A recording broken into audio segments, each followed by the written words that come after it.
Okay, now let's go to my channel again, guys. This is Professor Wen. My topic for today is about the water contamination.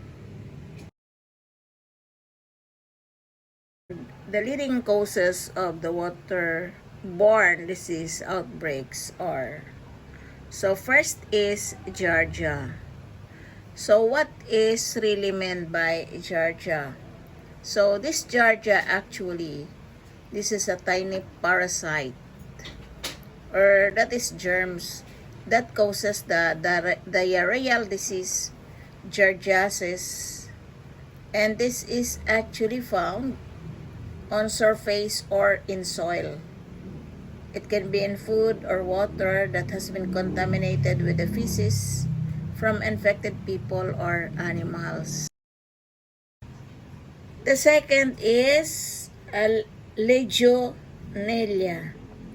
What does this mean for? So it's actually this Legionella. This is a bacterium that is naturally found in water bodies. Okay, like for example, in the lakes, in the rivers, in the streams, and with soil. And this also common found in building, plumbing systems, cooling towers, the decorative fountains, spas, and misters. So, ayan, and that is Legionella. Let us see naman the novovirus. Novovirus, actually, this is a very contagious virus that causes vomiting, diarrhea, and anyone get infected and sick with this novovirus, you can get novovirus from, okay, having direct contact with an infected person, consuming contaminated food or water. So, Shigella. So, yan, this is very familiar and very popular to us, the Shigella. So, this is an infection, or this is what we call shigellosis. And here, this is an intestinal infection caused by a family of bacteria known as Shigella. So, the main signs of Shigella infection is diarrhea, which often actually bloody and very contagious. This is the Shigella. Campylobacter. This is the most common bacteria cause of what? Is gastroenteritis in the world. So, these Campylobacter infections are actually generally mild, but can be fatal among very young children and elderly and immunosuppressed individuals. Now let us go to copper. So copper is very familiar to us, and this is possible that eating or drinking too much copper can cause what? So it can cause headache, diarrhea, stomach cramps, vomiting, nausea, can cause liver damage, and kidney disease.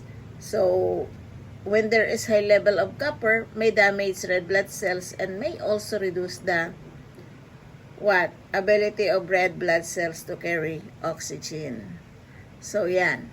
It's very important for you to know all of this.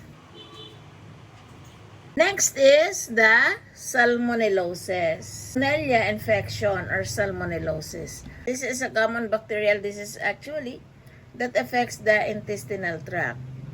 So, Salmonella bacteria typically live in animal, human intestine, and are shed stool or feces.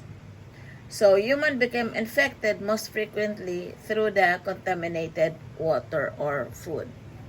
Yes, that's why if you are working in the canteen,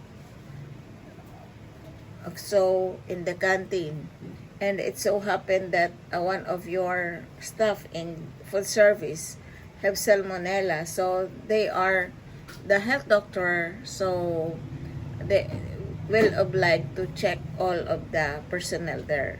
So, to check if there is no salmonellosis. So, next is what? Hepatitis A. So, hepatitis A actually is an inflammation of the liver that can cause mild to severe illness. So, usually, the hepatitis A virus, it transmits through ingestion of contaminated food and water, or through direct contact with an infectious person. Almost everyone recovers fully from hepatitis A with a lifelong immunity. So, but this hepatitis A actually is curable. So, ayan, hepatitis A. Go to the next. So, after hepatitis A, the Cryptosporidium. So, Cryptosporidium this is microscopic parasite that causes diarrheal disease. So, Cryptosporidiosis. So, both the parasite and the disease are commonly known as crypto. And there are many species of Cryptosporidium that infect animals, some of which also infect humans. The next is the E. coli. So the next is E. coli. And E. coli, this is the most way to get E. coli infection is by what? Eating contaminated food, such as, like for example, the ground beef. When cattle are slaughtered and processed, E. coli bacteria and their intestine can get onto meat. So ground beef combines meat from many different animals, increasing the risk of contamination. So actually, E. coli normally lives in the intestine. Most strains are usually harmless. A few strains cause diarrhea, bloody diarrhea, vomiting, and stomach pains and cramps. One strain can lead to kidney failure if not properly managed. The excessive fluoride ties, as you can see, the people who live in areas where the drinking water has a natural high fluoride level, so it may consume too much fluoride. So what happened if there is too much fluoride? So it causing a condition called fluorosis. So the fluoride accumulates in the teeth. So particularly those who are in the permanent teeth, so there will be irregular patches appear on the surface of the tooth enamel. And these patches actually become stained yellow or brown.